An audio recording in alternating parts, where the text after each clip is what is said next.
और जो मैंने यूटिलाइज आपसे कर सवाल सकें। किया चेंज ऑफ स्ट्रैटेजी प्लान और फिर उस हिसाब से रिसोर्सेज को प्लेइंग 11 में लेकर आना, इस पर आकिब जावेद जो अब सिलेक्शन टीम का हिस्सा है, उनका एक बयान या इंटरव्यू का हिस्सा चल रहा है, आपने भी शायद सुना हो, जिसमें उन्होंने कहा बिल्कुल इंग्लैंड को हरा सकते हैं। This was after we lost to Bangladesh, कि इंग्लैंड को हरा सकते हैं, आप पिच ऐसी बनाएं, 3 स्पिनर्स खिलाएं। फर्स्ट टेस्ट मैच हारे, इसके बाद आकिब भाई जो है वो आगे सिलेक्शन टीम में। तो क्या ये जो ब्रेन चाइल्ड था पूरा ये स्ट्रैटेजी, उसमें आकिब जावेद का कोई अहम रोल था? आज शाहीन शाह अफरीदी ने भी ट्वीट किया है, what an emphatic way to introduce Aqib ball to the world. अब ये कॉन्टेक्स्ट में जरा फैंस को बता दूं, क्योंकि जब से ब्रेंडन मैकलम कोच बने थे इंग्लैंड के, तो वहां पे उन्होंने एग्रेसिव क्रिकेट खेलना शुरू की, तो उसको बेस बॉल का नाम दिया गया। तो अब शाहीन शाह कह रहे हैं ये आकिब बॉल है। तो आकिब साहब का इंटरव्यू भी है, तो उन्होंने एक क्रूशल रोल प्ले किया इस स्ट्रैटेजी को क्रिएट करने में। देखें, हाँ, काफी टर्म्स सुने, कहीं कहीं शान बॉल सुना है, कहीं आकिब बॉल सुना है, कहीं बैस बॉल सुना है। देखें, सबसे अच्छी चीज ये थी कि जो हमें क्रेडिट देना चाहिए कि जब सिलेक्शन कमेटी आई, देखें कभी भी आसान नहीं होता। आप मिडिल ऑफ द सीरीज में आते हैं, आपके पास 2-4 दिन होते हैं, पिच भी हमने डिसाइड करनी है, टैक्टिक्स भी डिसाइड करनी है, प्लेइंग 11 भी डिसाइड करनी है। सबसे बड़ी चीज जो सबसे अच्छी चीज लगी कि हम सब एक पेज पर थे, and obviously led by Aqib भाई, और जो उनकी पूरी टीम है ऑफ ऑफ सिलेक्टर्स। सबसे अच्छी चीज ये थी कि हमने डिसाइड ये किया कि भाई देखें, बैटिंग हम कर लेंगे लेकिन हमने 20 आउट कैसे करने हैं। आई थिंक वो सबसे इम्पोर्टेंट चीज थी। वो मैंने मुल्तान के मैच, जो पहला मैच था, उसके बाद भी कुछ लोगों को बुरा लगा, बट मैंने यही कहा था कि देखें, आपने टेस्ट मैच जीतना है तो आपने 20 आउट करने हैं। हम 1000 रन भी कर लें, लेकिन अगर 20 आउट ना करें, हम शायद टेस्ट मैच नहीं जीत सकते। वो एक नॉन निगोशिएबल चीज है।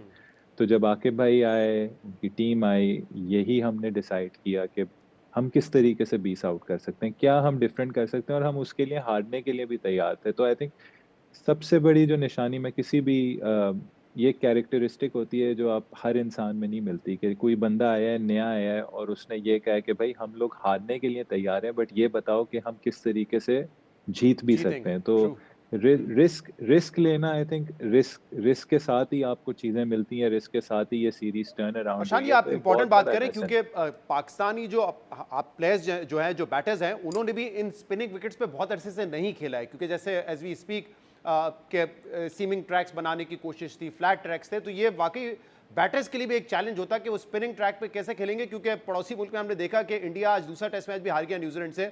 चले पहले टेस्ट मैच में तो वहाँ सीमिंग कंडीशन थी, न्यूजीलैंड ने फायदा उठाया, लेकिन second test match spinning tracks पे जो इंडिया जैसी बैटिंग लाइनअप वहाँ पे भी फेल हो गई, तो ये बैटर्स के लिए भी एक रिस्क होगा।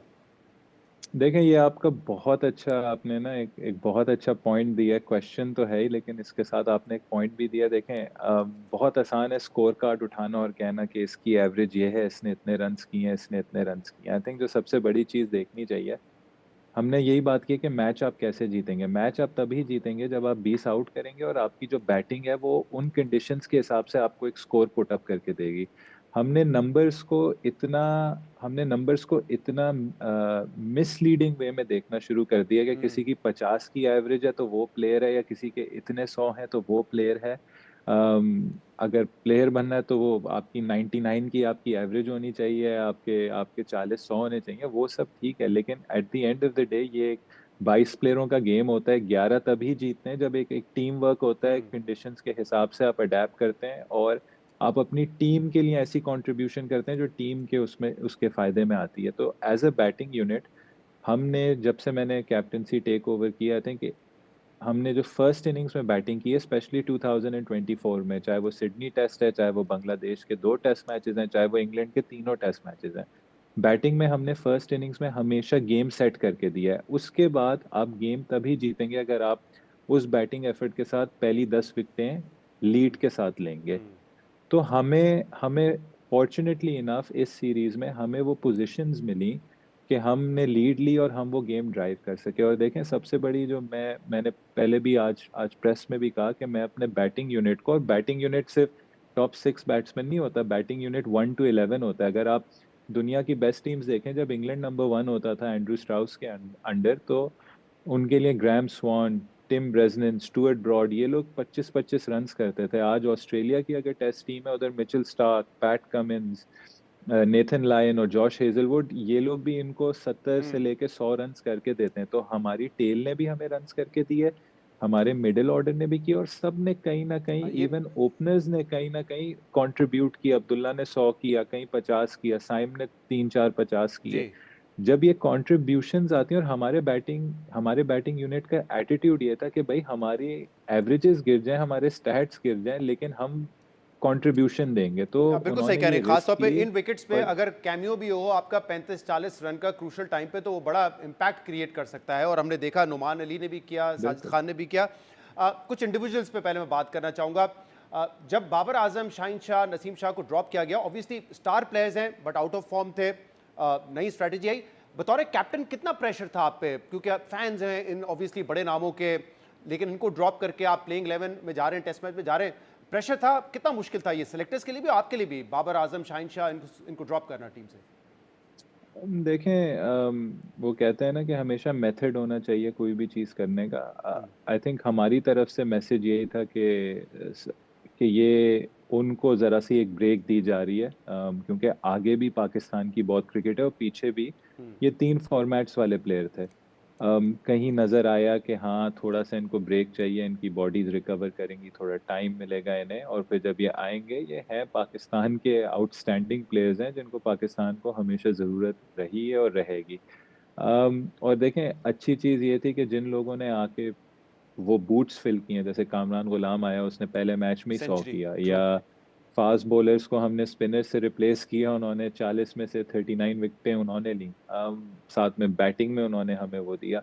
तो देखें, कभी भी आसान नहीं होता, बट एज ए लीडर आपको आपको प्रेशर थोड़ा सा सोक करना होता है, अपने लिए भी, अपने ऊपर भी जो आता है, और अपने प्लेयर्स के लिए भी। और हमारा मैसेज क्लियर था टीम के लिए कि देखें, इंडिविजुअल परफॉर्मेंसेस से ज़्यादा हम चाहते हैं कि जो वो छोटी छोटी चीज़ें हम सही करें, और हमेशा कोई ना कोई इंडिविजुअल तो स्टैंड आउट करेगा, लेकिन जो बाकी लोग हैं उसके साथ, वो किस तरीके से उसका साथ देंगे, किस तरीके से हम छोटी छोटी जो क्रिकेट की नॉन हम्म। नेगोशिएबल रिक्वायरमेंट्स होती हैं वो पूरी करेंगे। और आई थिंक हमें, जैसे इस टेस्ट मैच में आई फेल्ट के जो हमारी ग्राउंड फील्डिंग थी, मुझे लगा कि हमने इंग्लैंड से बहुत बेहतर फील्डिंग की, और हमें रिजल्ट्स भी उसके मिले, कैचेस भी हमने अपने पकड़े, और छोटी छोटी चीजें होती हैं जो आपको टेस्ट मैचेस जिताती हैं। और जैसे आपने कहा कि इस पूरी सीरीज में चिप इन करते रहे ओपनर्स भी, मिडिल ऑर्डर भी, लेकिन दो प्लेयर्स ऑब्वियसली आउटस्टैंडिंग उनकी परफॉर्मेंस रही। वैसे पहले मैच में आपने भी बड़ा ज़बरदस्त 150 किया था। सऊद शकील ने इस मैच में जो 100 किया,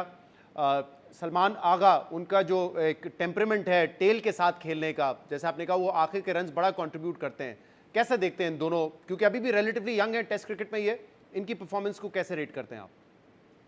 देखिए, मेरे लिए जो सबसे बड़ी, मुझे मुझे पता है वो कितने अच्छे प्लेयर्स हैं। पूरे पाकिस्तान को पता है वो कितने अच्छे प्लेयर्स हैं, बट आई थिंक पर्सनली मैं उन दोनों को देखता हूँ पाकिस्तान के फ्यूचर लीडर्स।